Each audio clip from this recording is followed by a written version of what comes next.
Hello, welcome back to Self Love Sunday, my dear sister. I am so happy that you're here yet again, or perhaps for the first time. Super happy to have you. Thank you so much for joining me. Today's subject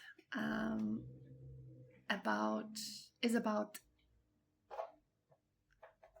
the openness of your heart, and why does that openness need to have its own boundaries to maintain the beautiful flow of love and joy and strength of life? I used to think myself that having an open heart meant you had to have it open to everyone at all times. So that meant being kind, being available, being understanding, and that in itself is neutral. That is a good thing.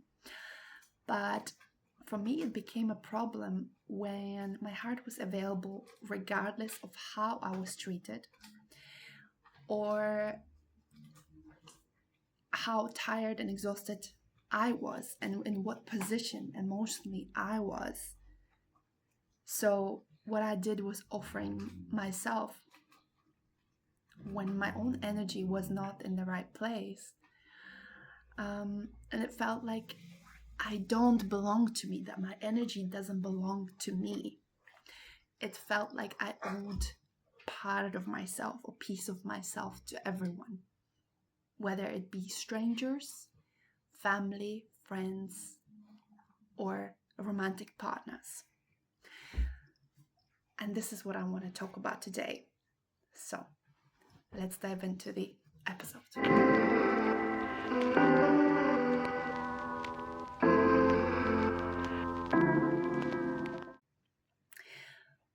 Now, this episode, before I continue, is inspired by Florence Given, who is one of the greatest gifts on the internet to us all. So thanks for the inspiration. It certainly resonated with me, and I wanted to talk about this particular subject, having boundaries around your heart, because you reminded me of that. We have a special guest. We have a special guest today. We do. I just needed to tell my special guest, to respect my boundaries, and she's not getting any more treats right now. But yeah, let's go back to the subject. So I was taught, like I think most of the women, that saying no is rude, that it's impolite, that I will hurt other people's feelings if I am not available to them. That I should always give my time, my attention, my softness, regardless of the situation. And also that I always should be the bigger person. No? As a result of this kind of conditioning, I, and like many women, became a therapist friend, the emotional support system, crisis intervention, right? And most sad of all of these, a punching bag for other people's emotions. And it breaks my heart right now to think about it and think about my inner child and the inner little Agata, that she thought that she had to do it. Yeah, we do wake up a little bit later in life, that we don't owe our energy, our love, or our kindness to everyone out there. You can still, of course, be a decent human being on a basic level to everyone, but you don't owe them anything. You can remove yourself from the situation.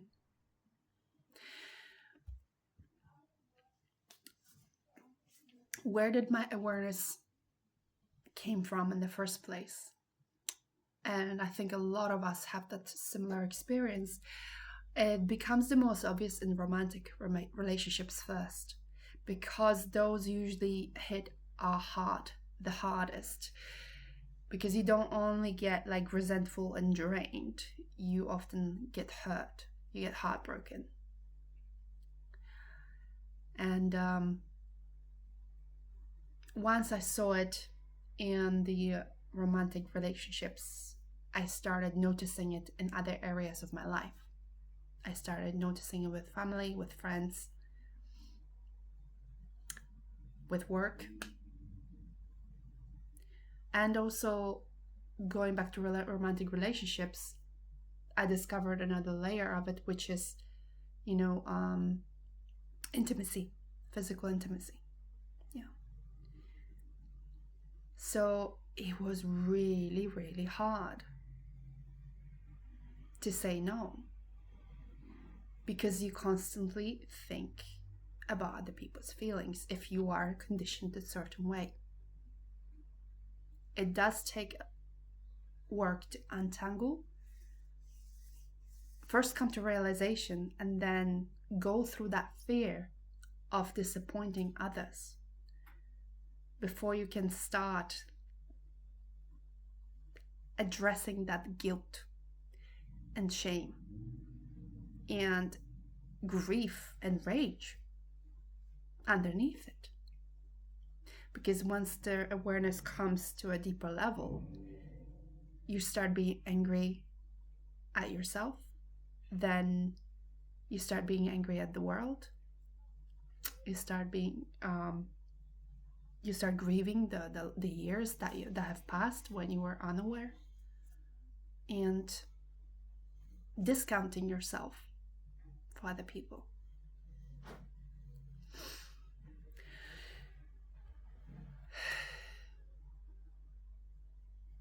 The most recent example of me actually shifting away from that pattern was a friend in crisis.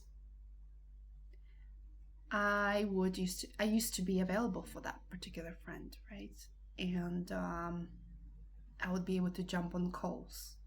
Not just this particular friend, there's a lot of friends. Not a lot, again, I'm not bragging. But there's a few friends that are really good friends. And I used to show up for friends in crisis when they called me desperately. And this time I made a different decision. I realized that I am able to say no, even though I realized that feeling of like urgency and guilt is a feeling. And if I separate it, I can actually make a rational decision. Like being next to that feeling there, I can make a rational decision of stating, okay, that urgency of someone else is not going to be put on me anymore. I'm not the crisis response. It's not my responsibility.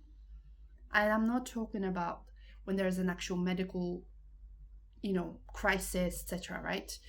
And you probably know as well from the history of interaction with certain people, what kind of emergency is that going to be?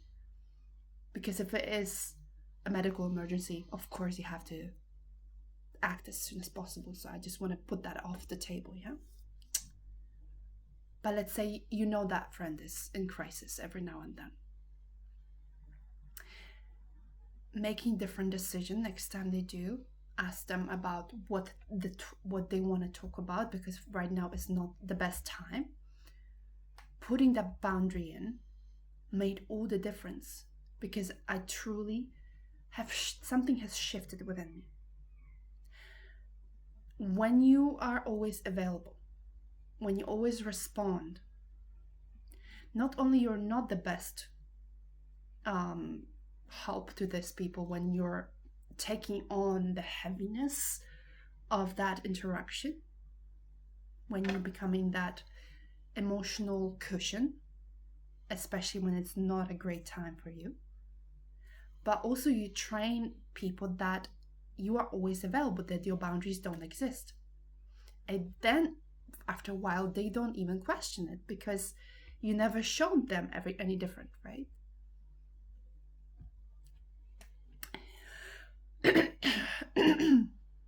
Another thing that I've noticed, and it's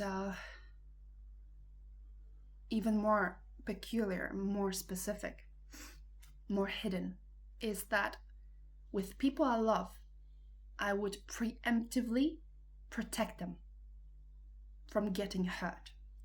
Not tell the full truth, not give honest feedback. Not because I didn't care about them, but I didn't trust that they could handle it. And when you really think about it, it is a little bit, I mean, that's a bit of an audacity, right? Audacity to assume that they don't have the capacity to handle it. What that actually does is quietly takes away their autonomy, their ability to make a mistake and grow from it. So that preemptive protection is not the best that you can do, especially for an adult. Yeah. And for a child as well. They should be able to make their own mistakes. You know, of course, we want to protect them from getting physically hurt. And as much as we can from hurt, we want to give them our world, right? And we want to give them the world. But they should be able to experience life, and life teach them that they can actually recover from whatever the situation is. Yeah.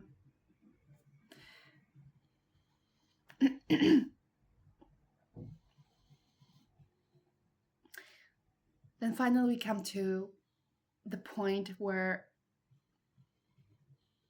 you give energy where you don't have it yourself. So going back even to that situation with my friend in the past, right? My cup is not overflowing, so I can share. My cup is almost empty and it's not the best time, but then I give energy anyway. I give time, my availability, even money sometimes. When I was struggling financially, I would still help out if someone asked for money. And I called that love, but it wasn't love, certainly not for me.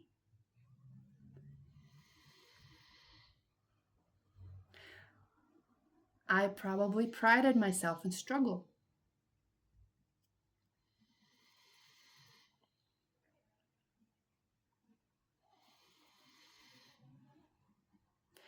Prided myself in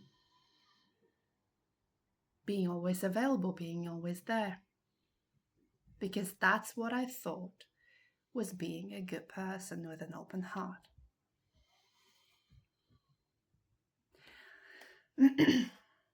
And here is the hard part that might not be easy to hear.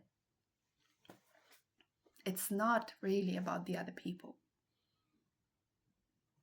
Them somehow enforcing themselves on you, calling you in the wrong time, and you growing resentful, or asking you in the wrong time and you growing resentful, even though you are the one that is scared to say no for whatever reason. This is about the fact that we don't have the boundaries in place, that we don't not only state them out loud, but we stick to them.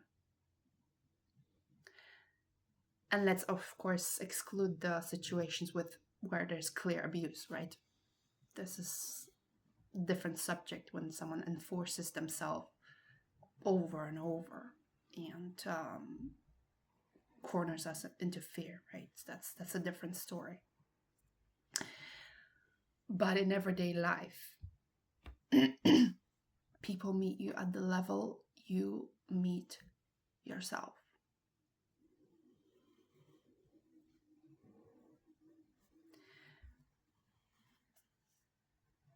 So what has got the power to change it? It's not about becoming cold, aggressive in your responses, and it's not about closing your heart to people, but it is about starting to treat your time and energy like they belong to you, which they do. Like Florence would say, like they're sacred. Your boundaries, your time, space, energy is sacred. We have limited time on this earth. Yeah. What does it look like in real life then? You stop over-explaining. You stop responding immediately to urgency.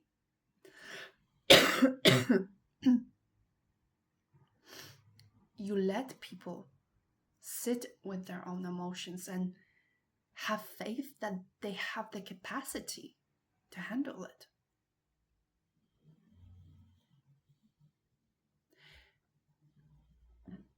And you tell the truth, even when it's uncomfortable. Again, if you are in a safe environment. We're not talking about abusive environments, okay?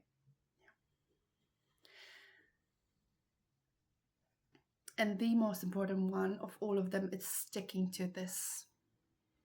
Sticking to your boundaries. Yeah.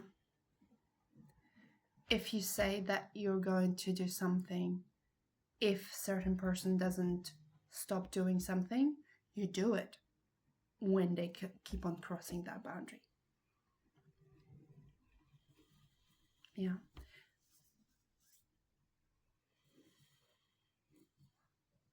If someone invades your time and space, even though you told them that you're unavailable on specific time, you don't respond in that time. You don't just get irritated and aggressive or passive aggressive and respond. No, you just calmly stick to the boundary. You don't respond, you don't answer the call. Yeah.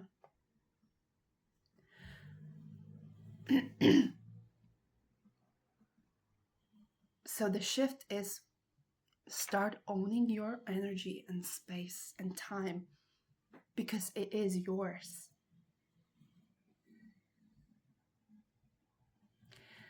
And if you don't fill yourself with the respect for your boundaries, if you don't fill your boundaries with yourself and like get to know where is the edge of your patience, where is the edge of where you need to say, okay, this is me, I have to backtrack, I have to take rest, other people will fill that gap. They will take advantage because they will feel it's okay. And another aspect of that is when you don't have boundaries, you cannot properly rest. Your mind cannot rest. Even when you put yourself to stop, you say you're going to stop, your system is still on alert, is still available, it's available for the call, right? It's anticipating.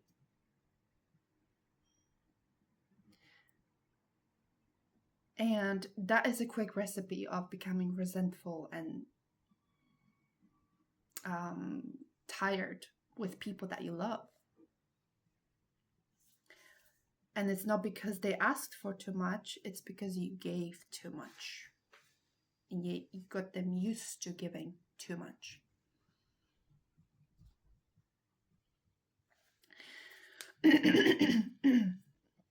So if you're listening to this and thinking, that sounds like me, this week, notice one moment where you feel like pressure, urgency, obligation. Ask yourself, do I really want to say yes? Or do I want to say no? If you don't want to say yes, go for it. If you don't want to say yes, don't say it for the sake of pleasing the other person. Say, I am not available for this right now. No explanation, no justification, just your truth. Because when our no's become clear, our yeses become F yeses, powerful yeses, juicy yeses. Yeah.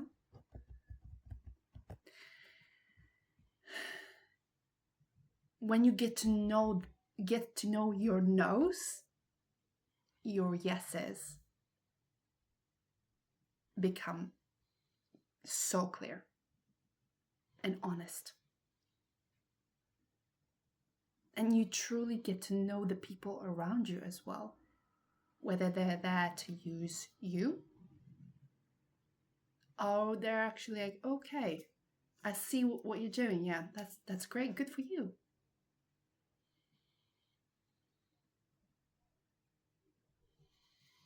People who love you, they respond well to honesty. When it's without any agenda, without any resentment, without any passive aggression. It's just like, hey, I'm tired. I'm just gonna go, but thanks. I had a great time, you know. You don't have to become someone else to have boundaries, because people who love you will still love you for your heart. They won't lose track of who you are. In fact, they might see you clearer and better. You don't have to lose your softness. You don't have to close your heart. You just have to stop offering it free of charge to anyone at any time. Especially in the places where it's not truly respected. A healthy open heart is not the one that gives to everyone. It's the one that knows where it belongs.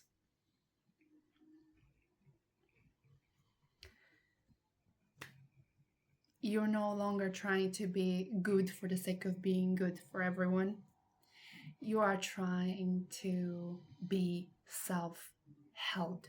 Hold yourself. Love yourself the way you deserve. Actually have joy and presence in what you're doing with people. You're starting to be more intentional with your time.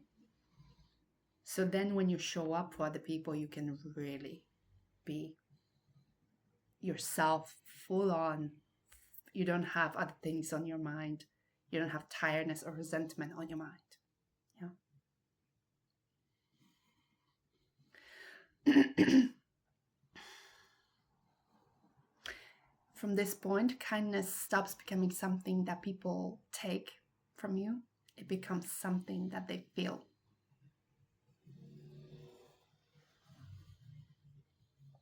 They start feeling you better.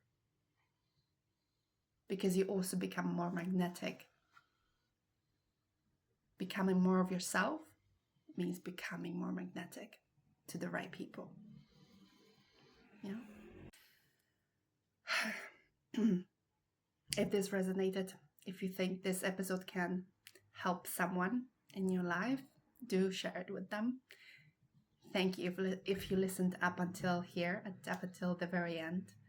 I'm grateful for your presence. Take good care of your heart. I'm sending you my love and hope to see you next week.